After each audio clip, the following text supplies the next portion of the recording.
하나님의 말씀을 마태복음 12장 보시겠습니다. 마태복음 12장 22절에서 30절까지 마태복음 12장 20절에서 30절까지 앉으시고 기도하시겠습니다. 그때 귀신 들려 눈 멀고 말 못하는 사람을 데리고 왔거늘 예수께서 고쳐주심에 그 말 못하는 사람이 말하며 보게 된지라.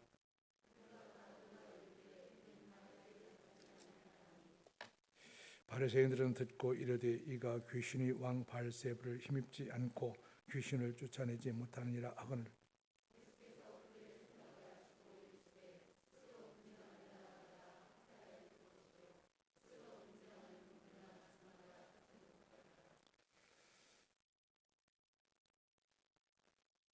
만일 사탄이 사탄을 쫓아내면 스스로 분쟁하는 것이니 그리하고야 어떻게 그의 나라가 서겠느냐.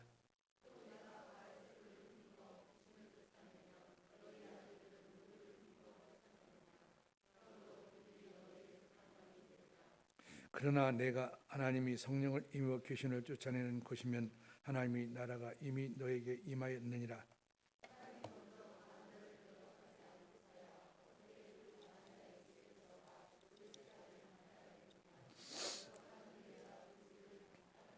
가져겠습니다. 나와 함께 하지 아니하는 자는 나를 반대하는 자요 나와 함께 모으지 아니하는 자는 해치는 자니라. 아멘.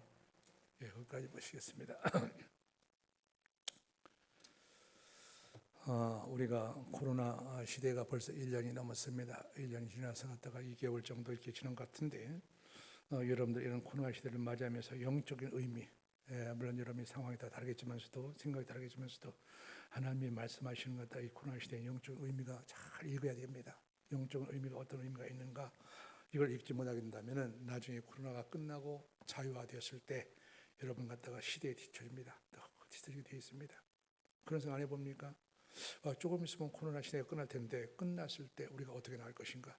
그때 앞으로 쭉 박차고 나가고 미래를 열어나갈 수 있는 사람이 있는 것이고 그때 쭉 처질 사람이 있는 거예요. 우리가 코로나 시대 가운데 어떻게 준비를 했는가? 그냥 코로나 시대는 많은 활동을 할 수 있는 시대가 아닙니다. 그럼 뭐 하라는 얘기입니까? 뒤집어 얘기하면은 기도하기 참 좋은 때예요. 그동안은 기도하라면 매일 갔다가 세상이라 해야 되고 뭐 어디 돌아다녀야 되고 갔다가 무슨 아니면 갔다가 직장 가서 바쁘고 공부하기 바쁘고 이러고 못해서 갔다 기도 못했다면은 아니 지금은 할 일이 별로 없잖아요. 기도하기 참 좋을 때예요. 하나님의 말씀 묵상하기 그렇게 좋을 때예요. 그리고 개인적으로 많은 사람이 아니고 1대1로 만나기는 참 좋을 때예요. 여러분 이것을 명확하게 읽어야 돼요. 아이고 코로나 시간이니까 지금 갔다가 예배를 갔다가 다 안 드린다 보다 좀 쉰가 보다 그냥 쉬고 있으면 여러분 코로나가 끝난 다음에 새로운 시대가 왔을 때 여러분 그 새로운 시대 가운데 미래를 박차고 나갈 수 있겠습니까? 아닙니다. 뒤처집니다. 여러분. 그래서 지금 코로나 시대는 뭐냐면 개인적으로는 참 좋은 시대란 거예요. 말씀을 묵상하지 못하는 우리 10년 가운데 하나님의 말씀을 묵상하는 시간을 얼마나 많이 줬어. 기도하지 못하는 우리 가운데 기도할 수 있는 시간을 얼마나 많이 줘.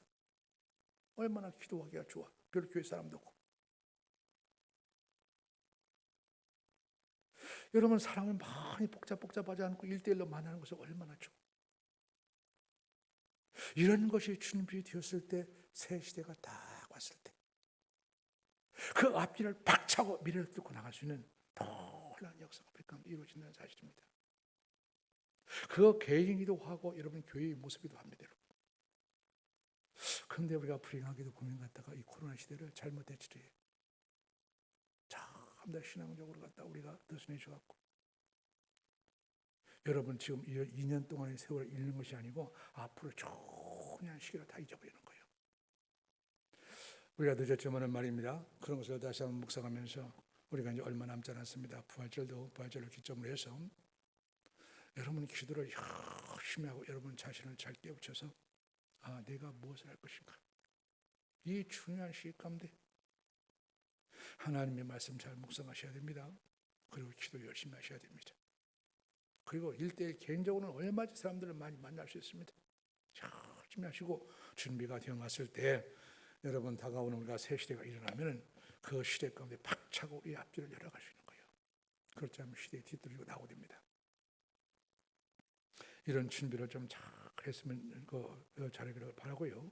그러기 위해서 이제 부활절이 왜냐하면 28일부터 우리가 4월 4일까지 한 주간밖에 안 해요. 한 주간 특수밖에 하는데 그때 역시 새벽도 열심히 하시고 그동안 준비를 잘 하셔서 영혼도 준비하고 여러분 개인들 준비하고 기도도 잘 준비하셔서 부활절을 잘 맞이해서 우리 부활절 이후의 이 시간들은 더 이상 낭비되지 않도록 그래서 연말에 새로운 시대가 오면은 그 시대를 박차고 일어나야 될 거 아닙니까?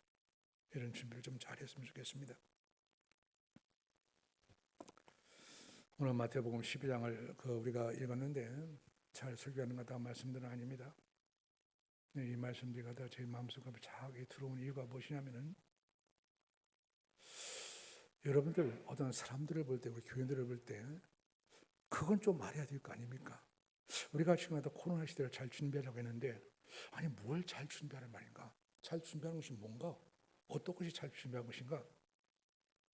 예를 들어서 보면 갖다가 우리가 신앙을 갖다가 좋다고 했을 때 신앙을 건전하다고 했을 때 어떤 사람이 신앙이 건전한 것인가? 이걸 아는 것이 중요하지 않습니까? 아니 신앙이 좋다고 했을 때 아니 저 사람은 교회를 열심히 나가서 교회만 산다. 교회 가서 뭔가 일만 하고 있다.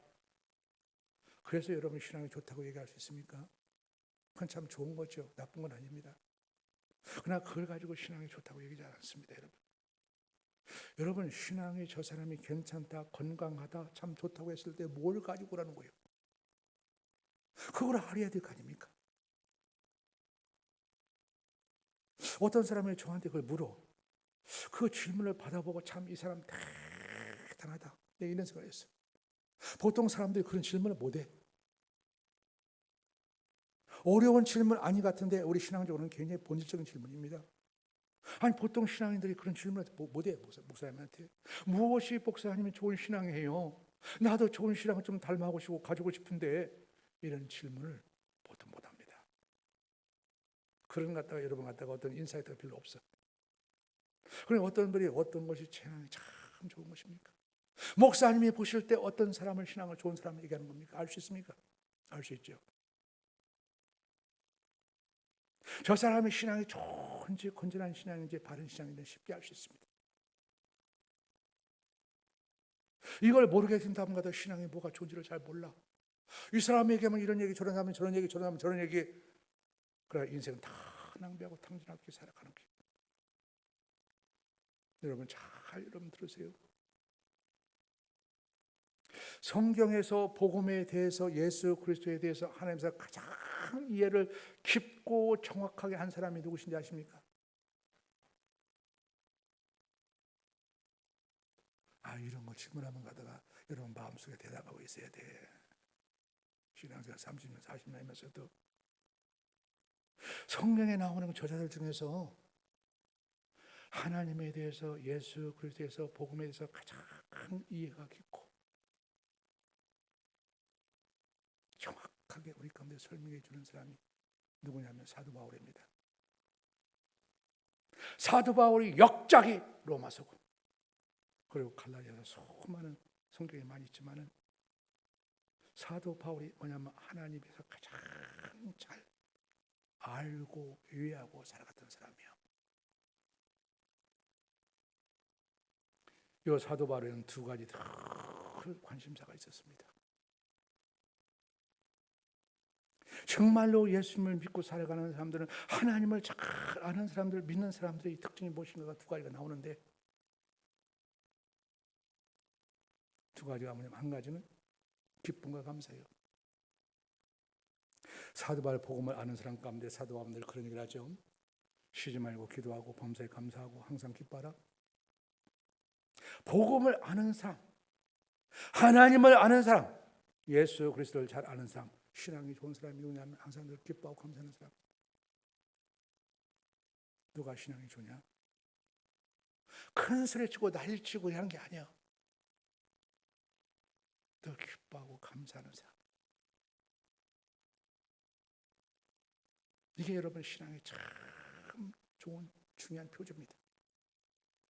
그래서 사도 바울은 어떡합니까? 늘 갖다가 쉬지 말고 기도하고 감사라 이런 거 하지 않습니까? 어디에서요? 감옥 속에서 하고 어려운 환경 속에서 하지 않습니까? 하나님을 진짜 우리가 믿고 있다면은, 예수 그리스도를 우리가 잘 믿고 있다면은 우리는 감사하고 기뻐할 수밖에 없다는 얘기예요. 그러면 아무게 물어볼 수 있지 않습니까? 야, 우리 그리스도인데 교회 다니는 사람들이 감사하고 기뻐하는가? 아니야. 아니야. 이게 문제라는 거지. 예수를 믿는데, 하나님을 믿는데 우리가 기뻐하고 감사하냐? 아니야. 내가 어떤 사람은 매일 갔다가 세상 일 가운데 감사도 쓰는 많은데 감사한 것만 한 번도 못 봤어. 참 신기하고, 사람 보면은 신기하다. 뭘 보고 감사하지? 감사가 뭔지 모르는 거예요. 하나님을 믿는데, 예수를 믿는데, 우리 그리스도인데 감사하는 것이 지극히 본질적인 요소인데 실제는 감사하지 않다는 거예요. 왜 그럴까요? 왜 예수를 믿어도, 하나님을 믿어도 감사하지 못할까요? 그 못하는 이유가 무엇이냐면 자기 자신을 깊이 몰두하고 바라보고 자기 자신을 파고들기 때문에 그렇습니다. 여러분, 우리 사람은 발광체가 아니에요. 빛을 낼 수 있는 발광체가 아닙니다. 우리는 빛을 받아서 반사하는 존재입니다. 이게 무슨 얘기냐면 내 안에서 기쁨이 나오고 내 안에서 여러분 갖다가 감사가 나오는 존재가 아니라는 겁니다. 내 안에서 기쁨과 감사가 형성되는 존재가 아니라는 겁니다. 감사와 형성은 어디서 나오는 거예요? 하나님에서 나오는 거예요. 감사의 근원, 기쁨의 근원은 하나님입니다. 그래서 내 안에 믿는 하나님을 묵상하고 하나님의 은혜를 기억할 때 감사가 나오는 거예요. 내 환경이 어렵던, 내 환경이 갖다 감옥에 있던, 그래서 사도 바울이 감옥에 있을 때라 거기서 감사하지 않습니까? 우리는 갖다가 이상하다, 감옥에 있는데 왜 감사해? 감사하는 이유가 뭐냐면 갖다가 환경이 그럴지라도 환경을 보는 것이 아니라 내 속에 와 계신 하나님을 보기 때문에, 그래서 사도 바울이 감사가 나오고 기쁨이 나오는 겁니다. 자기 자신을 보면 무슨 감사가 나옵니까? 여러분 자신을 보면 무슨 감사가 나옵니까? 여러분 자신을 파고 들어가 봤자 여러분 자신은 발광체 빛이 아니라니까요. 어둠이고 거기는 갖다 절망이고 거기는 갖다 낙심이고. 그래서 여러분 자신을 묵상하고 파고 들어가 봐야 나오는 것은 절망이고 불만이고 감사가 아닌 거예요. 왜 우리가 하나님을 믿어도, 예수 그리스도를 믿어도 기뻐하지 못하냐면 그 안에 하나님이 없어. 하나님을 바라보지 못하고 자기 자신만을 바라보는 거야. 그래, 자기 자신을 바라보니까 조금 좋은 거 있으면 감사한다고 얘기하고, 애들이 조금 성적 주면 감사하고, 조금 주변 여건 좋으면 감사하고, 그냥 감사한 것도 못해. 그 순간이지. 조금 지나가면 원망하고 불평하고, 입시 들어갔다 보면 감사하고, 1년 지나가면 갔다가 하나님 원망하고 다니는 이런 족속들이 얼마나 많아. 그 사람이 하나님 믿는 사람 아닙니다, 여러분. 하나님 믿는 사람이겠지만은 그 안에 하나님 믿는 사람이 아니야. 여러분, 기쁨의 근원은 내가 아니라 하나님입니다. 내 속을 아무리 뚫고 들어가서 내 속을 들여다보더라도 기쁨이 안 나와. 왜냐하면 우리 자신은 기쁨을 생산하는 존재가 아니야. 기쁨의 근원은 하나님이야. 하나님이 계셔야 그 사람이 기쁨을 우리 가운데 비춰주실 뿐이야. 그래서 하나님을 바라보면 환경이 어려워도, 그래서 사도 바울이 감옥에 들어가도, 늙어 죽을 때 그렇게 고난하도 감사도 하는 거야. 그 하나님 때문에. 여러분, 하나님을 믿는 정상적인 신앙, 건전한 신앙은 감사와 기쁨을 가지고 있는 거예요. 그러면 여러분들과 일단은 비교해 볼 수 있죠. 내가 건전한 신앙을 가지고 있는지 아닌지, 여러분들이 건전한 신앙을 가지고 있는지 아닌지를 좀 살펴보시지 않습니까? 기쁨과 감사가 있으면 나는 하나님을 잘 그래도 믿고 있는 건전한 신앙이 있고, 그것이 없다 하면 내가 좀 잘 믿고 있지 못하다. 하나님을 바라보는 것이 아니라 나 자신 가운데 깊이 빠져있고 내 문제 가운데 깊이 몰두에 빠져있다. 빨리 거기서 벗어나서 내 안에 계신 하나님을 묵상하고 하나님을 바라봐라. 그래서 우리 지금 코로나 시대 가운데 하나님을 묵상하고 하나님을 바라보는 것이 참 중요한 거예요. 그것이 회복되어서 이런 하나님의 은혜를 누리고 있을 때, 새 시대가 열렸을 때, 코로나 끝났을 때 앞으로 박차고 뛰어나갈 수 있는 것이지, 그 준비가 근데 다 처진 사람이 새 시대가 준다고 해서 뭐 새로운 일 벌어지는가? 감당도 못합니다, 여러분. 여러분, 우리 안에 그런 것이 있는가 잘 점검해 보시라는 얘기입니다. 기쁨이 있다는 사실. 또 한 가지는 뭐냐면은, 하나님이 내 안에 있어갖고 내가 믿는 것이 기쁨이 되고 감사가 되면은 반드시 나타나는 현상이 있는데, 영혼에 대해서는 눈물이 나옵니다. 영혼에 대해서 눈물이 나와. 믿지 않는 영혼들, 왜 이 하나님을 믿고 환경을 이기면서 감사하며 살아가지? 이 하나님을 믿지 못하고 저렇게 살아가는가? 세상 가운데 얽매여서, 사탄 권세 얽매여서 짓눌려서 살아가는가? 그래서 믿지 않는 영혼들을 보면서 상관없어, 이런 것이 아니고 불쌍히 여기는 마음이 나와. 집안에 있는 그 믿음을 우리가 어찌할 수는 없지만은, 이것들이 왜 안 믿는지, 내가 어떻게 할 수 있냐, 나 모르지, 이라는 것이 아니고, 내가 어찌 할 수 없지만은 저희들을 위해서 불쌍히 여기는 상한 심령이 생기고, 주변에 믿지 않는 사람들 보면은 상한 심령이 생기고 통해하는 심령이 생기고, 내 목장 가운데서 시원찮은 사람들을 보면 상한 심령이 생기고 통해하는 심령이 생겨. 아이, 믿으면 지가 알아서 하는 것이 뭐 우리가 어떻게 할 수 있어?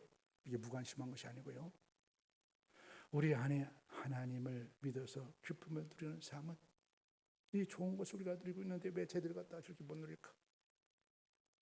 그래서 뭐냐면 항상 상한 심령을 생기고, 아까 사도 바울이 얘기했지 않습니까? 사도 바울이 평생 가운데 두 가지 특징이 뭐냐면, 한 가지는 갖다가 이런 기쁨을 갖다 누리라는 거, 기뻐하는 것이고, 또 한 가지는 뭐냐면 갖다가 사도 바울이 평생 동안 한이 되었던 것은 뭐냐면, 내 친척과 내 동족들이 예수를 믿으면 내가 내 이름을 생명책에 주어도 괜찮다고 할 정도로 자기 친척들과 자기 가족들에 대한 눈물 흘리는 상한 심령을 가지고 있었습니다. 로마서 9장 가운데 보면 갖다가 사도 바울이 늘 그런 고백을 하지 않습니까? 이방인들에게 전도 나가는데 이방인들이 하는 얘기를 뭐냐면, 아니 저는 갖다가 이방인들 저희 가족도 전도 못하면서 갖다가 이방인들 왜 전도해? 이런 소리 들렸을 때 사도 바울이 거기에 분노를 느끼는 것이 아니고 상한 심령, 통해하는 심령을 느꼈어. 왜 난 내 가족도 전도 못하고 내 동족 이스라엘 백성도 이렇게 만들고 있을까? 그러면서 정말로 저들이 구원받는다면 내 이름이 생명책에서 제외될 정도라도 내 괜찮겠다 할 정도로 그런 상한 심령을 가지고 날마다 울면서 기도했습니다. 여러분, 사도 바울이 가족이 있냐, 결혼했냐? 여러분이 뭐 결혼했는지 안 했는지 알 필요 없고요. 일반적으로 이런 결혼 안 했다고 많이 배우는데, 학자들은 결혼했다고 봅니다. 왜냐하면 사도 바울은 바리새인이기 때문에 바리새인들은 결혼해야 바리새인이 될 수가 있어. 그렇기 때문에 결혼했다고 보고, 그래서 결혼했는데 갑작스럽게 이제 변화되어서 나가니까 가족과 자녀들이 다 거부한 거야. 그 특권을 다 내리고 나가니까 가족과, 저는 혼자 좋아서 갔다가 하는 게 끌려서 나갔겠지만 수도 가족과 부인들과 자녀들은 다 거부해서 그 가족은 하나도 믿지 않았다. 사도 바울은 다 할마다 그 가족으로 해서 통해하는 마음, 그리고 그 이스라엘 동족인 이스라엘 백성으로서 통해하는 마음을 가지고 있었다. 사도 바울이 뭐냐면 가지고 있는 것이 항상 한편에서는 여러분 하나님을 믿음으로 기쁨이었고, 그걸 못 누리는 자기 가족과 동족을 보면서 상한 심령을 가지고 있다는 거예요. 그러니까 믿음이 중요한 두 가지 건전한 요소는 기쁨이고, 한 가지는 다른 사람에 대한 상한 심령입니다. 여러분, 다른 사람에 대한 상한 심령을 얼마큼 가지고 있는가요? 이거 참 중요합니다. 한국 교인들에게 이건 특히 더 중요해요. 관심 없어, 대부분이.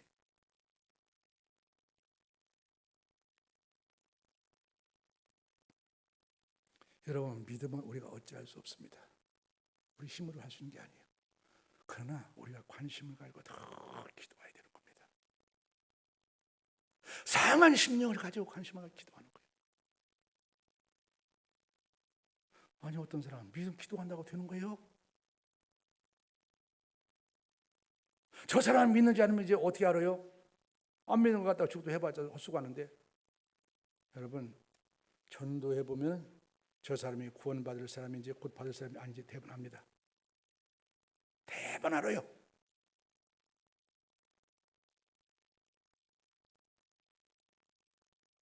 상한 심령을 가지고 전도해보면 대번 압니다. 지금 당장 거부하고 아주 완벽한 철저하게 절벽처럼 거부하는 사람들은 자꾸만 붙들고 늘어질 필요 없어. 전도해보면 알아. 어떻게 구별하는지 아십니까? 야, 교회 나와봐. 교회 나와보면 교회 재밌는 거 많이 한다. 가정도 잘 되고 애들 잘 돼요. 그러면 사람들 거부할 사람 하나도 없어. 나오든 안 나오든. 사람에게 복음을 전해보면 그 사람의 반응을 정확히 알 수 있습니다. 사람의 영혼은 우리 내면의 깊은 곳에 있기 때문에 보이지 않아. 그래서 그 영혼을 노출시키지 않아. 노출하기 힘들어. 그래서 사람을 만나봐도 겉으로 피상적인 얘기를 하면 다 좋지 않습니까? 사람이 싫은 사람이 누가 있어? 그런데 언제 사람들의 반응이 나타납니까? 복음을 딱 줘보면 반응이 나타나. 아무리 내 친구를 할지라도, 내 말을 갖다가 정말 함께하고 뭐 한다 할지라도, 여러분 복음을 딱 줘보면 반응이 나타납니다. 친구도 180도 원수로 돌아서고요. 그래서 여러분, 저 사람이 구원받을 사람인지 곧 받을 사람인지 안 받을 사람인지는 쉽게 알 수 있어. 그냥 얘기하면 몰라. 복음을 증거해 보면은 그 내면 속에는 영혼이 그대로 반응을 나타내. 그게 복음은 뭐하고 똑같아? 리트머스 시험지하고 똑같아.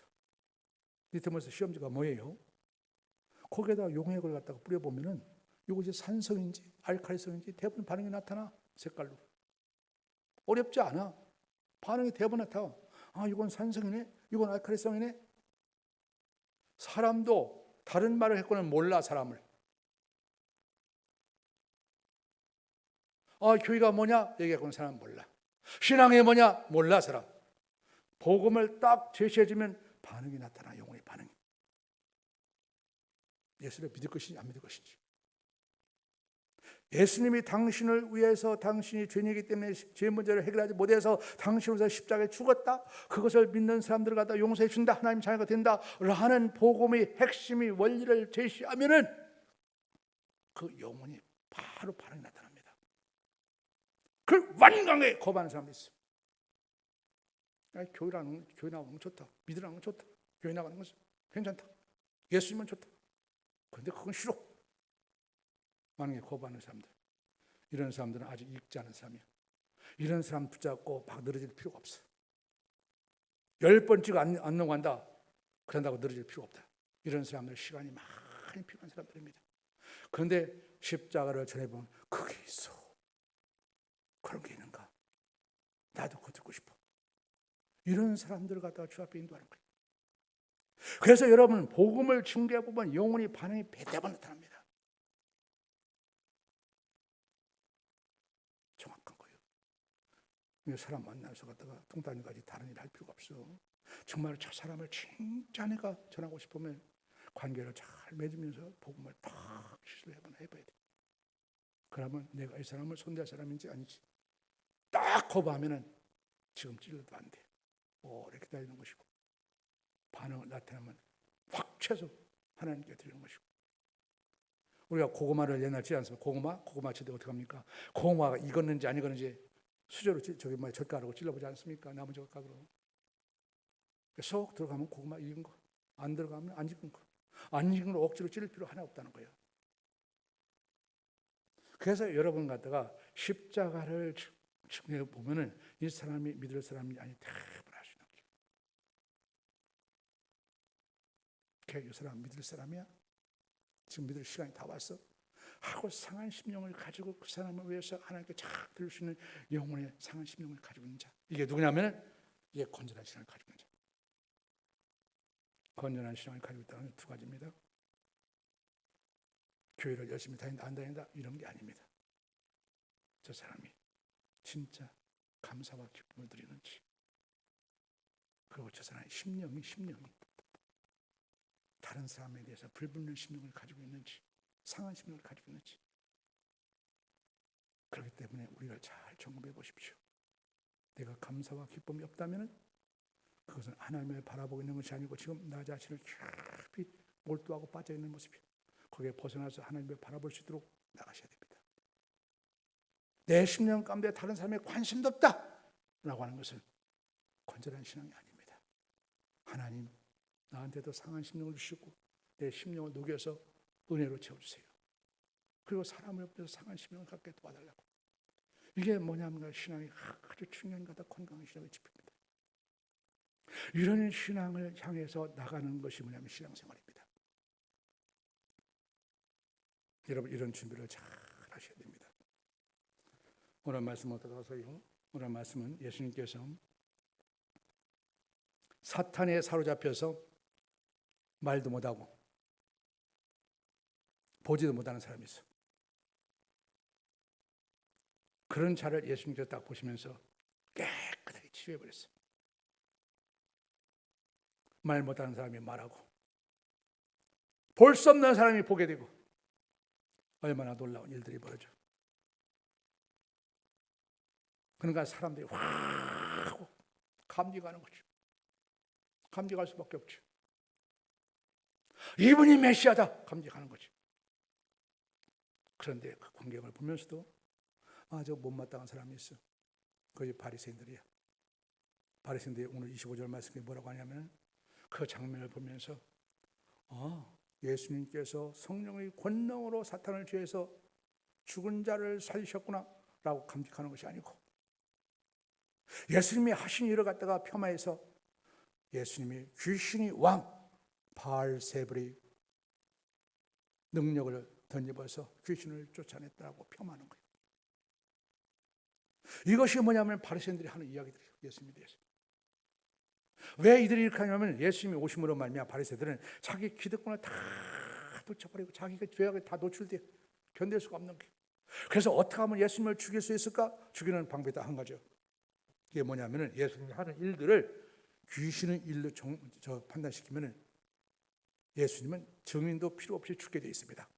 율법에 의하면 하나님의 말씀에 의하면 기적의 역사가 귀신의 일을 통해서 한다. 그러면 증인도 필요 없이 그냥 돌로 죽게 되어 있어요. 예수님을 죽이고자 하는 거예요. 예수님을 죽이기 위해서 예수님의 능력을 가지고 사람을 취해서 새 사람을 만들어 놨는데 이 바리새인들이 뭐냐면 귀신의 왕 바알세불을 힘입어서 귀신을 쫓아냈다 이렇게 하는 거예요. 그래서 오늘 말씀 가운데 예수님께서 하시는 말씀 있지 않습니까? 그러냐? 아니 귀신의 왕이 귀신을 갖다 쫓아내고 지들끼리 싸우면 그 나라 망하지. 아주 그냥 상식적인 얘기 아니야. 귀신의 왕을 힘을 덧입어서 귀신을 쫓아내면 시들 귀신끼리 싸우는데 귀신 나라가 서겠느냐? 망한다는 게 말도 안 되는 소리 한다는 거예요. 이것이 뭐냐면 예수님께서 첫 번째 하는 이야기들입니다. 귀신과 귀신이 싸우면 분쟁하면 망한다. 예수님이 하고 싶은 이야기는 분쟁하면 망한다는 게 분쟁하면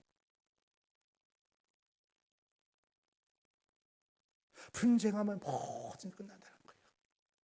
한 개인도 여러분 마음속에서 서로 갈등이 쌓고 마음이 갖다가 분열함이 갖다가 여러분들이 갖다 성공하지 못한다는 거예요. 능력을 던지지 못한다는 거예요. 여러분들이 강하게 되지 못한다는 거예요. 한 가정도 마찬가지요. 부부가 매일 갖다가 하나 되지 못하고 갈등한다면 그 가정에 무슨 능력이 있을 가정이 있겠어?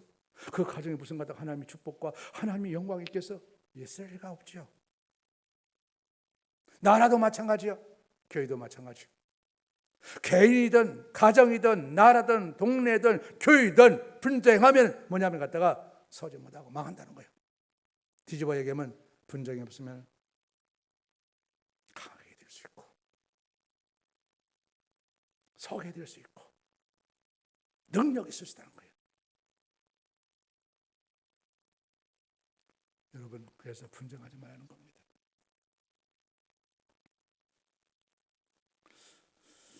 여러분들 악이라는 것이 강한 겁니까? 약한 겁니까? 악이라는 것이.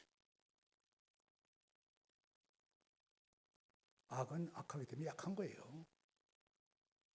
악은 악하기 때문에 약한 겁니다, 여러분. 어둠이 강한 겁니까? 약한 겁니까? 어둠이기 때문에 약한 거지. 어둠이 빛 안 들어오면 싹 다 사라지는 거예요. 거짓이 강합니까? 아니면 약합니까? 약하죠. 거짓이기 때문에 약한 거예요. 거짓은 진리 앞에 다 사라지는 거예요. 악은 악이기 때문에 강할 리가 없고 약한 겁니다.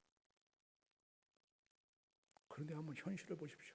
우리 세상은 악이 약합니까? 악이 강합니다. 왜요? 왜 악이 강합니까? 악 자체는 본래 약한 존재인데 악이 강한 역할을 해요. 왜요? 연합을 잘하기 때문에. 뭉치기를 잘해요. 악은 악인들끼리 모임을 갖다가 서로를 죽이니 살리니 서로를 갖다가 원수니 도둑놈이니 별수를 다 하지만은 어떤 대상이 있을 때는 악기는 뭉치는 데는 선수야, 선수. 그래서 강한 힘으로 역사하는 거예요. 악 자체가 강한 것이 아니고요. 악은 뭉치는 힘이 강하다는 거예요. 여러분, 그건 여러분 삶 속에서 관찰만 하더라도 얼마든지 발견할 수 있어요. 신앙생활 하면서도 저 악인 같은 원수 같은 사람들이 진리를 대적하는데 또 하나가 되는 데도 선수야. 부부간도 매일 싸우는 부부가 진리를 대적하는 또 선수예요. 아니, 그렇게가 악인처럼 싸우면서 갔다가 뭘 진리는 왜 대적하고 해요? 그게 뭐냐면은 악은 자체는 참 약한 것이고 못된 것인데 굉장히 뭉치는 힘이 있습니다. 강합니다. 그런데 선은 뭡니까? 강한 거죠. 강한 건데 선은 잘 뭉치지를 못해. 분열을 잘해. 분쟁을 잘해. 그래서 강한 선이 약한 악에 항상 치게 되어 있습니다. 여러분 보십시오. 여러분 세상을 한번 보십시오. 세상의 정치가 그 사람들은 선인이 악이냐 이렇게 우리가 구분할 필요는 없지만 그래도 나름대로는 선인처럼 보이고 나는 악인처럼 보이는 사람들이 부류가 좀 있을 수 있지 않습니까? 악인들이 악인 같은 사람이 이깁니까? 선인 같은 사람이 이깁니까? 정치 선인 같은 사람 못합니다, 여러분. 절대 못합니다. 악인이 이겨요. 악한 사람이 이깁니다. 아니 한국 정치를 보면 알지 않습니까? 악인이 이기는 거예요. 저 사람 괜찮다는 사람 절대 못 이기게 되어 있습니다. 그건 정치뿐만 아니라 모든 공동체도 마찬가지입니다. 뭐 노예 같은 데 가보면 마찬가지. 악한 사람들 같은 사람 이기지. 그래도 좀 선인 같은 사람들 절대 이기는 못합니다. 왜 그러냐면은 악인들이 뭉치는 힘이 강합니다.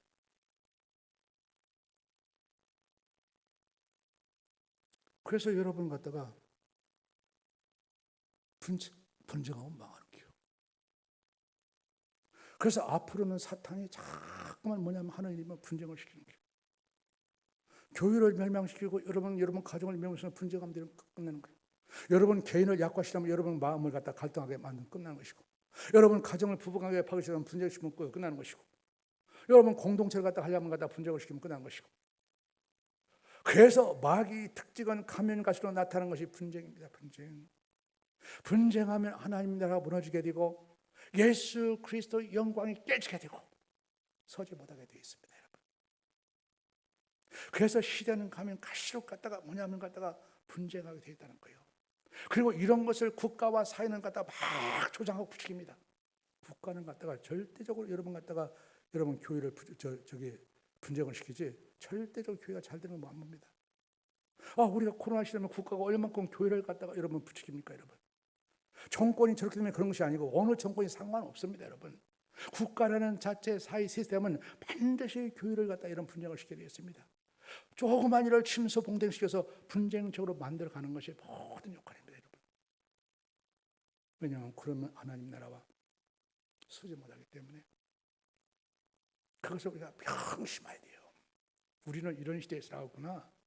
정권이 누가 이래서 그런 것이 아니고 사회라는 시스템 자체가, 국가라는 시스템 자체가 교회를 그렇게 분쟁 만들게 돼 있습니다, 여러분.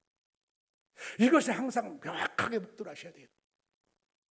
이것을 목도하면서 우리는 분쟁 가운데 우리가 있구나. 그래서 뭐냐면 우리가 분쟁하지 않도록. 어떻게 분쟁을 안 할 수 있습니까? 분쟁하지 말아야지 구호에 친다 해서 분쟁 안 됩니까? 아닙니다.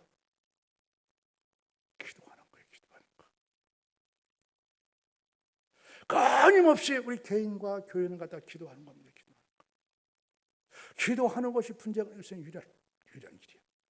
왜냐하면 기도해야 하나님의 뜻이 뭔지 알아. 여러분이 하나님의 뜻을 알고 살아갈 거 아닙니까? 하나님의 뜻이 구체적인 뜻이 뭔지를 갖다가 우리가 몰라야 알기 쉽지 않습니다. 그냥 알 수 있는 게 아니야. 물론 일반적인 뜻은 알아. 주일날 교회 나가야 된다 이런 건 알아. 그거 갖고 우리가 살 수 있는 힘이 아니야.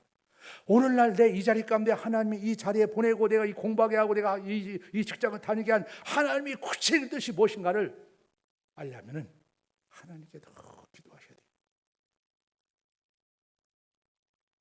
내 이런 상황 가운데서 어떻게 하는 것이 하나님의 뜻인지 알려면 기도하셔야 돼요. 그래야 하나님의 뜻을 알 수 있고 그 길을 갈 수가 있습니다. 또 하나님의 뜻을 알아도 그 뜻을 안다 할지라도 그를 받아들이는 것이 우리가 쉽지 않아. 우리 마음은 거역한 영에 있어. 우리의 마음 속에 나오는 거역하는 영을 순종의 영으로 바꿀 수 있는 것은 기도하지 않으면 불가능합니다. 그래서 기도하는 겁니다. 하나님의 뜻을 알고 그 하나님의 뜻에 복종하시고, 그리고 뭐냐면 하나님의 일을 성취해 나갈 때 하나님이 은총을 우리가 공급받으려면 다 기도해야 되는 거예요. 기도하지 않으면 이런 능력이 우리 가운데 주어지지 않고 사탄에 의해서 계속 교회는 계속해서 분쟁해 나가는 겁니다. 그럼 망하는 거지. 그래서 교회는 갖다가 두 가지로 갈라져요. 어디 가냐면 기도하는 교회와 기도하지 않는 교회를 갈라집니다. 교회는 도시교회와 시골교회, 부자교회와 가난한 교회, 배운 사람 교회가 안 배운 사람 교회 이렇게 갈라지는 게 아니야. 교회는 기도하는 교회와 기도하지 않는 교회를 갈라지는 교회.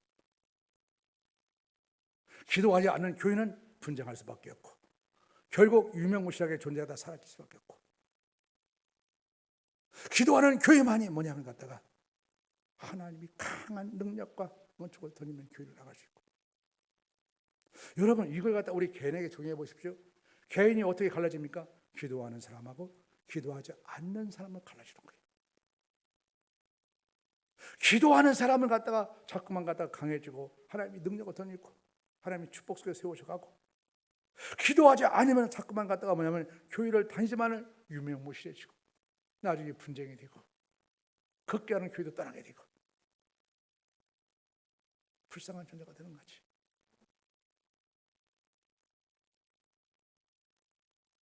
교회 떠나는 것이 잘난 겁니까? 신앙생활 끝난 거예요. 끝난 거. 목사가 볼 때는 이상한 목사들도 있죠. 뭐 성도도 이상한 사람 있듯이 목사도 이상한 사람 있으니까 뭐 아무 끌어다가 좋아하는 사람 있지만 정상적인 목사가 볼 때는 교회 신앙생활 끝난 거예요.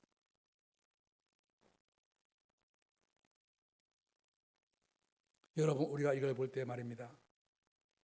교회에 기도를 해야지 우리가 분쟁을 이길 수 있고요. 하나가 되어서 하나님이 원하시는 길을 갈 수 있어요. 하나님의 축복 속에 살아가는 게.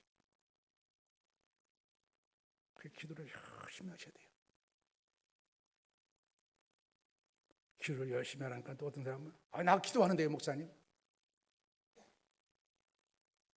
그런 얘기 하지 말고 무슨 기도하냐 그러더니 애들 잘 되게 기도하고 입시 놓고 기도하고 건강하게 기도하는데 그거 중요한 기도죠. 우리 건강을 위해서 기도하고 애들 앞길을 위해서 기도하고 진학을 위해서 기도하고 직장을 위해서 기도하는 거 당연한 기도입니다, 여러분. 근데 사도 바울 아까 얘기하지 않습니까? 사도 바울 가운데 그런 기도는 하나도 안 해. 안 했을까요? 많이 했겠죠. 성경에는 하나도 없어 그런 기도한 것이. 여러분 그런 기도의 찬원을 넘으라는 얘기입니다. 우리의 필요를 열심히 구하셔야 돼요. 그러나 그 한계에 머물러 있으면 안 됩니다. 어떤 기도를 더 해야 되냐면 그 기도를 뛰어넘어서 내 영혼을 깨우는 기도. 하나님 내 영혼을 깨워야 됩니다. 그리스도의 복음이 전파되는 기도. 하나님이 나에게 주신 사명을 감당하시는 기도. 하나님 나라가 확장되시는 기도. 이런 기도를 나가실 때 그 기도가 우리를 하나로 만들고 악을 이겨나갈 수 있는 겁니다. 그렇지 않으면 선이라는 좋은 중요성을 가지고 비밀을 가지고 있음에도 불구하고 악한 세상에 자꾸만 눌려 살고 패배하면서 살아가는 거예요. 오늘 그리스도인들이 그런 모습 가운데 있다는 사실입니다, 여러분. 이걸 잘 우리가 회복시켜야 돼요. 우리 자신이 하는 기도로 회복해서 반드시 이 약한 신앙을 이겨나갈 수 있는 이 모습으로 회복시켜 나갈 때 이것이 좋은 신앙이 회복된 겁니다. 마지막으로 오늘 한 가지 중요한 것이 나옵니다. 오늘 예수님께서 그런 얘기를 합니다. 강도가 어떻게 하면 강도질을 잘할 수 있는가 비유를 통해서 예수님이 말씀을 우리 가운데 가르치는 비유 이야기가 나옵니다. 그래서 그런 얘기가 나오죠. 먼저 강도짓을 할 때는 먼저 들어가서 강한 자를 결박하고 난 다음에 강도질을 해서 강도질을 성공하는 것이다. 이런 이야기를 여러분 잘 들으셔야 됩니다. 예수님께서 무슨 강도의 비유를 이야기하느냐? 강도의 비유를 통해서 예수님이 하시고 싶은 말씀이 있습니다. 이게 혼돈하지 않고 잘 들으셔야 돼요. 오늘 말씀 가운데 보면 갖다가 먼저 어떤 얘기를 하냐면은 먼저 강한 자를 결박해서 강도질을 우리가 성공할 수 있다. 강도질을 성공하는 비결이 뭡니까? 내가 강도를 하려면은 저 집에 보물이 있는지를 알아야지. 보물 없는 집에 가면 뭐래? 훔칠 것도 없는데. 옛날에 보면 말입니다. 그런 것이 많이 있었어요. 어떤 유기범들이 어린아이 유기해갖고 죽였는데 나중에 보니까 저 사람이 강남에 살고 있다니까 돈이 많은가 보다 하고 애들 죽였는데 그 사람은 강남에서 제일 가난하게 사는 사람이야. 그런 경우가 몇 번 있었습니다. 제가 볼 때는. 미련한 강도예요.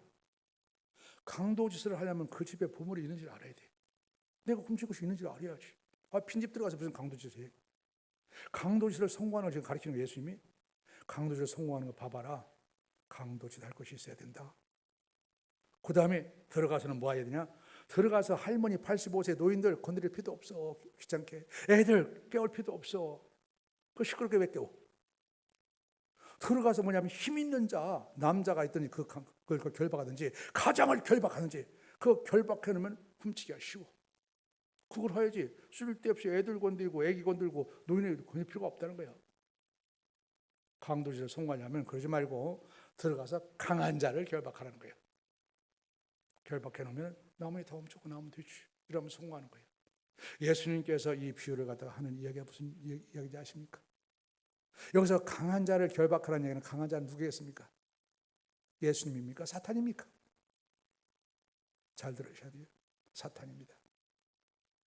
강도는 누구예요? 예수님입니다. 예수님이 지금 들어가서 갔다가 사탄이 붙잡아서 강도에 오는 거예요.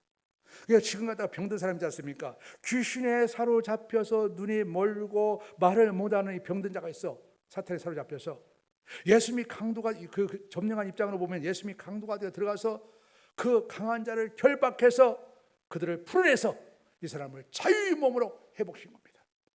이걸 보여주는 거예요. 그러니까 여기 강한 자는 뭐냐면 사탄이라는 거예요.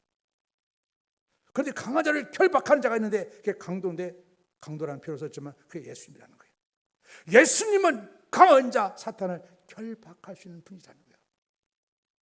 그래서 어떻게 하면 병든 자를 갖다가 뭐냐면 우리 가운데 풀어서 하나님의 백성으로서 자유로서 행복한 사람을 만들어 가시는 것이 예수님이 하시는 일이라는 거예요. 그래서 우리가 예수 믿는 건 뭐 하는 거예요? 예수가 뭐냐면 우리 가운데 와서 모든 영혼을 붙잡고 있는 강한 자 결박하고 있는 사탄의 권세를 파괴해놓았다는 거예요. 여러분 믿지 않는 영혼들을 누가 붙잡고 있습니까? 강한 자인 사탄이 붙잡고 있지. 결박을 다 하고 있는데 여러분 그 결박을 누가 풀어줘요? 예수님이 이 땅 가운데 오셔서 십자가의 죽으심으로 말미암아서 결박을 풀어낼 수 있다는 거예요. 예수님이 십자가에 죽으시고 부활하신 그 능력만이 여러분 사탄막의 결박을 풀어낼 수가 끊어낼 수가 있습니다. 아까 예수 그리스도의 갖다 복음만이 우리 영혼에 갖다가 반응을 일으키다고 그랬지 않습니까? 그래서 믿음은 뭐냐면 예수 그리스도가 십자가에 죽고 일어나신 것이 갖다가 복음이라는 거예요. 그 능력만이 뭐냐면 갖다가 강한 자 사탄의 결박을 해박해서 사탄의 결박 가운데 눌려서 말도 못하고 걷지도 못하는 이런 사람들 갖다가 자유케 해서 하나님이 사람으로 만들어놓은 이 영광스러운 모습, 이것이 복음의 전도라는 거예요. 그러면 여러분 기억해 보십시오. 강한 자의 사탄에 결박되는 자를 누가 풀 수 있습니까? 우리가 풀 수 있습니까? 우리는 못 풉니다, 여러분. 예수님만이 푼다는 거예요. 그러니까 우리가 어떻게 해야 돼요? 예수님 이름을 의리하는 겁니다. 예수님이 십자가의 능력을 의뢰하면서 예수님을 믿고 나갔을 때, 그 복음을 증거했을 때, 여러분, 강한 자 사탄에 결박된 영혼들이 풀려나시다는 거예요. 강한 자 사탄에 결박돼서 지금도 엉뚱하게 시간 낭비하고 인생 낭비하는 그 인생들을 풀어서 하나님 앞에 복된 바른 길을 갈 수 있도록 만드는 것이 복음의 동력이라는 사실입니다. 이것이 뭐냐면 오늘 예수님께서 우리 가운데 들어주는 이야기들입니다. 그래서 우리는 뭐냐면 예수님을 믿고 정말로 믿어서 그 기쁨을, 우리가 감사를 누리고 있는 사람은 자연스럽게 뭐냐면 지금도 세상 가운데서 사탄의 결박 가운데 묶여 있어서 꼼짝 못하는 불행한 저런 인생들을 무슨 말을 할지도 몰라. 묶여 있으니 무슨 말을 가도 진리를 할 수가 있는가? 그런 사람들을 풀어낼 수 있는 것이 여러분 예수 그리스도의 이름으로 복음을 제시하는 거예요. 그래서 뭐냐면 우리가 그들 영혼에 대한 상한 심령을 잘 가지라 됩니다. 여러분, 우리가 지금 이 코로나 시대 가운데 우리가 할 일이 뭐라고요? 이런 복음으로 잘 부작하는 얘기입니다. 코로나니까 아무것도 못한다 이렇게 시간을 보내지 마시고 이것이 잘 부장되어 있을 때 하나님과 깊은 교제를 통해서 거기서 기쁨과 감사가 우리 안에 흘러나오게 되고 상한 심령으로 우리가 가지고 있을 때 코로나가 끝나는 순간에 새 시대가 왔을 때 이 시대를 향해서 우리가 미래를 열어지치고 나갈 수 있는 힘이 생기고 일할 수 있는 힘이 생기지. 이것을 지금 우리가 다 놓쳐버리고 있으면은 새 시대가 주어져도 아무것도 못하고 더 도태된다는 얘기예요. 오늘 예수님은 오늘 말씀을 통해서 우리 교회와 우리 백성들이, 우리 성도들이 이런 모습을 다시 한번 회복할 수 있는 놀라운 갖다가 은혜를 우리 가운데 부어주시고 있습니다. 여러분 특별히 갖다 부활절을 맞이해서 이런 신앙이 잘 회복되어서 무슨 한이 있어도 말입니다. 우리 안에 기쁨과 감사가 회복되어 줄 수 있도록 그러기 위해서는 갖다 우리 안에 하나님이 계셔야 됩니다. 하나님만이 유일한 갖다 기쁨이 근원이라는 사실입니다. 거기에서 그것이 나온다는 사실입니다. 그리고 그러면 자연스럽게 우리가 상한 심령을 우리가 가지고 있어요. 옆 사람에 대한, 가족에 대한 상한 심령, 이웃에 대한 상한 심령. 그리고 그들이 묶임에서 풀려나는 놀라운 역사를 우리가 경험하면서 살아가는 것이 우리의 축복이라는 사실입니다. 이런 놀라운 축복을 다시 한번 여러분들을 누려갈 수 있도록 기도하시는 시간 되시기를 주의 이름으로 축원을 드립니다. 살아계신 하나님 아버지 감사합니다.